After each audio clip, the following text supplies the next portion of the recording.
All rise for the Honorable Judge Brad.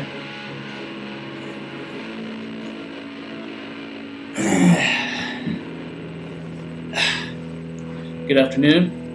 We will now be hearing the case 138762, custody battle for the users of the internet between defendant plaintiff, the Encyclopedia Britannica v. Wikipedia. Welcome everybody, thank you for coming today. My name is Ron Rothstein. I will be defending Wikipedia today. I'd like to start off by saying that Wikipedia's diversity of contributors and constantly updated information makes it a great tool. People from all over the world have the ability to add to, create, and edit articles. A Wikipedia article called Why Wikipedia is So Great captures the advantage of this by stating, because these highly intelligent people come from all over the world, Wikipedia can give the reader a genuine world view. So in theory, Wikipedia offers users more culture and less bias. Information in Wikipedia is updated and edited so often that the likelihood of information being outdated is slim to none. It is a great resource that opens possibilities on many subjects and continues to update as more information becomes available. According to the BBC News article, Wikipedia survives a research test, a British journal did a review of articles in Wikipedia and only found 8 serious errors.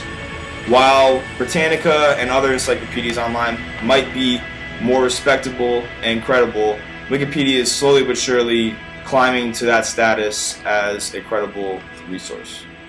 Hi, I'm John Paul Bonham, the lawyer for the Encyclopedia Britannica.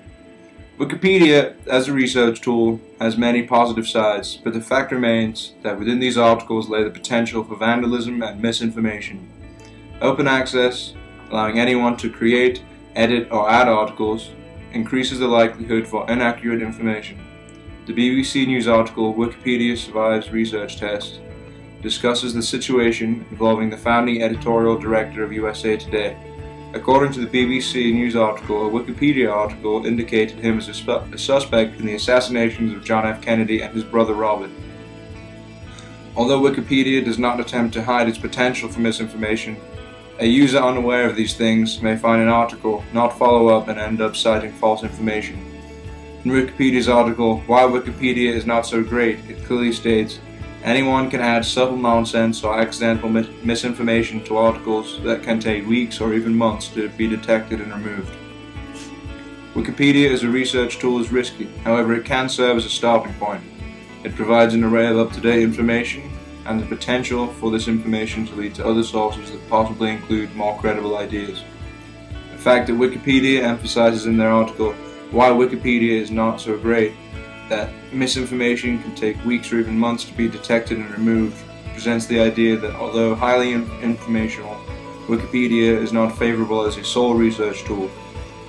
An article entitled Wikipedia Founder Discourages Academic Use of His Creation, published in the Chronicle of Higher Education, remarks that Wikipedia's founder clearly said that Wikipedia is not intended as a serious research tool.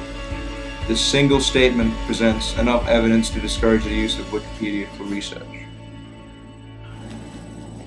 Plaintiff brought up some very good points, but before I comment on any of them, I feel it's necessary to define exactly what generative spirit is and how that relates to Wikipedia.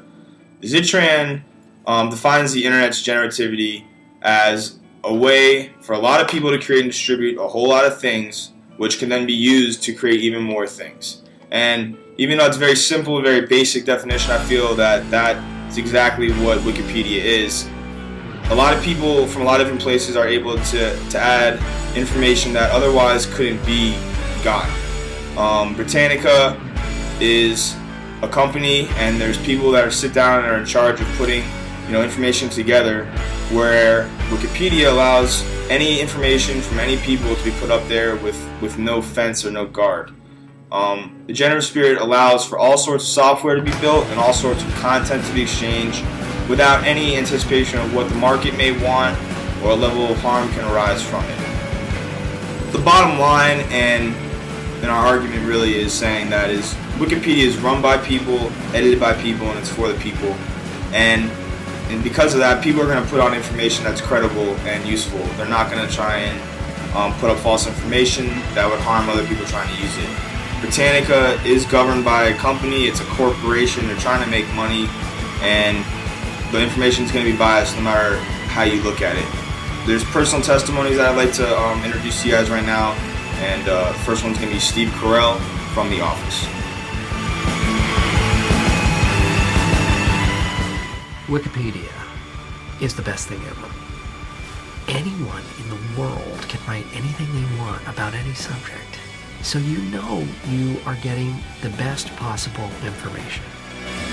The defendant would have you believe that generative websites are the end-all and be-all. Truth of the matter is, many of us do not know how to generate content. Non-generative sources provide credible information and ease of use.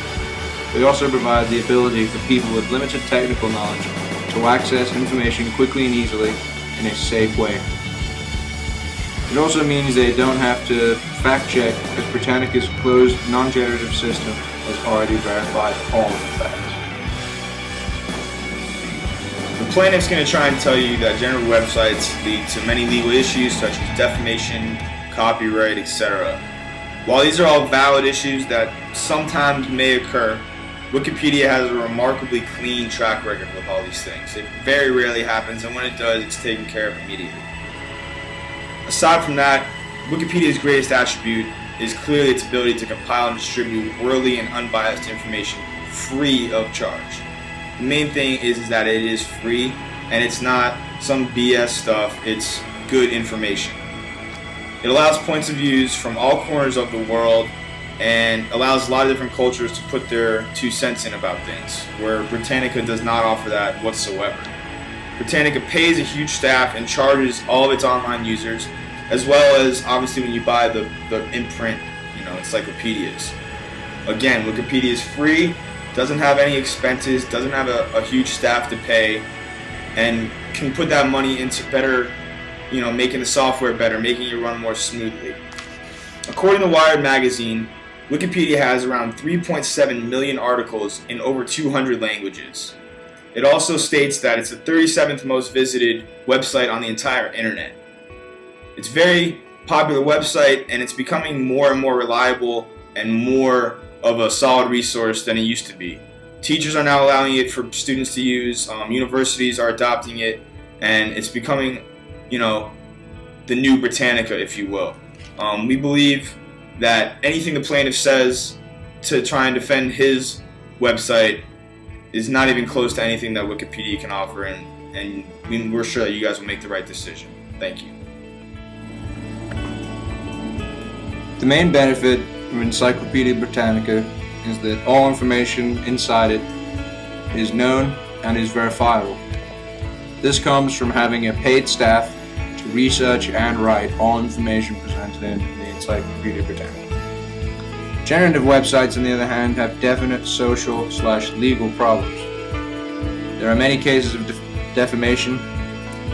False information is presented as it is truthful, and pages can be published without any sources or citations whatsoever. The ramifications of this are quite large. Many school-age children think research is something done on Wikipedia and have no formal idea of what research actually is. Also, we're moving from academic sources being geared towards academic people being able to read them towards academic sources being something aimed at lay people with very little knowledge of the subject.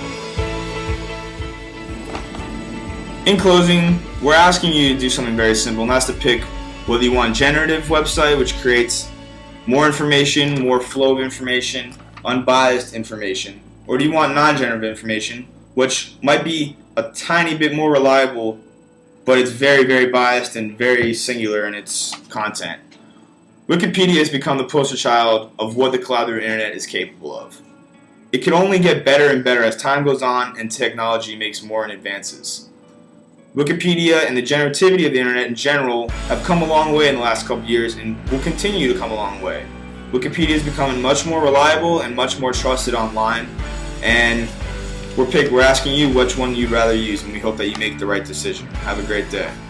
Now that we've heard both dissenting and concurring opinions from both sides of the spectrum, It's time for you, the ladies and gentlemen of the jury, or the users, to decide which information is more credible, but ultimately which information is more beneficial to you all throughout the future.